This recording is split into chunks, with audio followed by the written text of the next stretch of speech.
อยู่บนสันคำแต่ตาคนหน้าดำเป็นติดจังลำของกีฬาเบ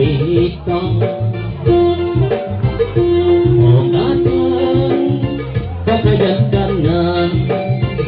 ก็เป็นทหารก็มีเงินเดือนกิน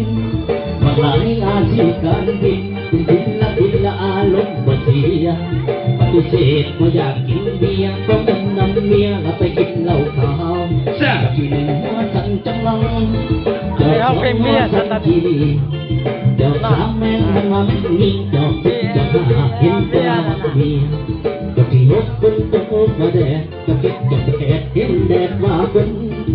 ที่เขาตาลายที่จะมาจับสิบเลยบ่สนน้ำหลบน้ำเมียเอาซะเลย